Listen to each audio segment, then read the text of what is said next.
Hello all, as a continuation of my lecture series in control systems, now we are going to discuss about signal flow graph. So signal flow graph is nothing but graphical representation of the same system. So in the picture shown here, so it is graphical representation and the flow of graph will be represented in the arrow marks. So the reverse direction, then it is called as feedback, and if it is forward direction, then we call it as gain, which is mentioned as G1, G2, G3, etc. So let us recall what is input and output, and let us define what is a transfer function. So input is something which we give to the system, whereas output is which we gain from the system. So input, and here we have listed some things, that what are all the inputs and what are all the output. So keyboard is just an input, whereas mic is an input, because we cannot hear something from the mic. We can just speak and someone can hear, whereas in headset we can hear like speakers, but both can be done using pen drives. A pen drive is, we can give an input and get output from that. So this is the best example for input and output.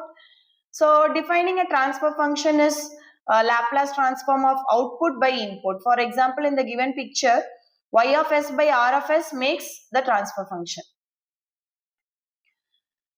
Next one, so why signal flow graph, and an introduction and elements of signal flow graph and purpose and applications are going to be discussed. So why we have to go for signal flow graph is, so block diagram reduction technique is difficult for multiple feedback loops. So block diagram, because we have to implement many rules and step-by-step process can be done. And interconnected subsystems may be difficult in order to reduce. So whereas in signal flow graph, it provides systematic representation, direct mathematical approach. So it avoids repeated rearrangement of blocks, can be avoided in signal flow graph. So that's why we prefer signal flow graph. So we can represent the block diagram into a signal flow graph. So when we have a problem with block diagram also, we can simplify it into a signal flow graph and apply easy rules and to get the same transfer function again.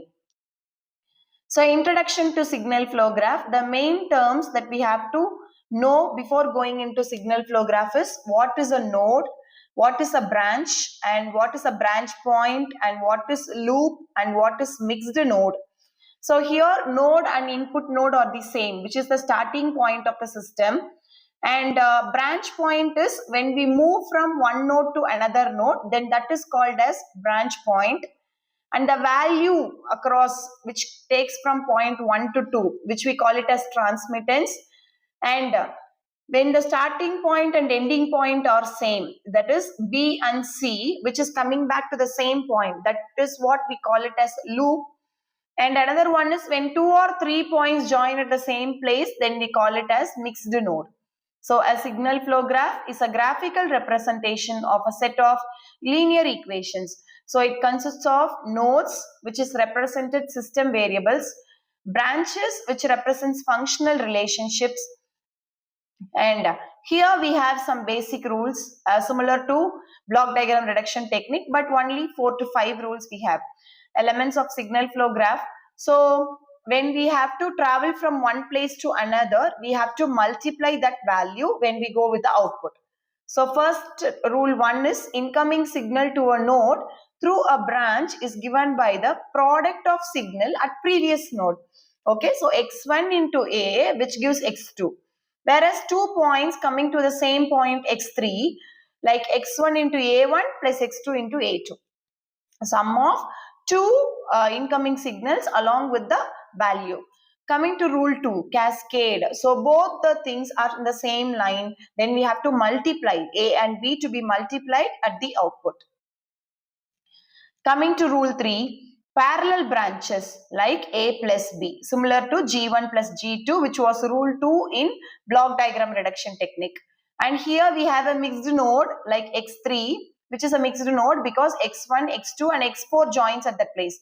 So X3 is a mixed node, and where we can multiply A and C and B and C, whereas output should be AC plus BC. So here also when we come to a loop, then it is AB by 1 minus BC and B by 1 minus BC. So let us discuss some of the point steps that we have to use while solving the signal flow graph. So first step is we have to identify the forward path, which is how many ways we can reach from input to output. It is like a riddle. So when there is one path, then the k value will be equal to 1. That is one path. When there is 2 or 3 paths, and we have to mention all the 3 paths along with the gain. That will be the first step. Second step will be we have to identify the loops in that system. So how many closed loops we have in that system. And third step that we have to follow is the loops without touching, non-touching loops we have to identify. That is, when we have a loop at point 1 and 2 and when we have a loop at point 4 and 5, then those two loops are non-touching. Whereas we have a loop in 1, 2, 3 and we have another loop in 2, 3, then that means it is touching loop. So third step is we have to identify non-touching loops along with the gain. So this is Mason's gain formula, which is overall gain, which is T is equal to 1 by del sum of K Pk del K.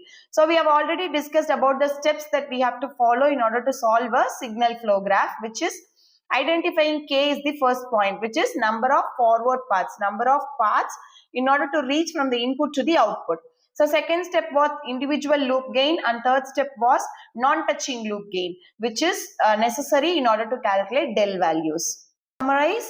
So in this lecture, we have discussed about the advantages of signal flow graph compared to block diagram reduction techniques and basic rules that we have to follow along with the steps to solve the problem in order to determine the transfer function. Let us see in the next video. Thank you.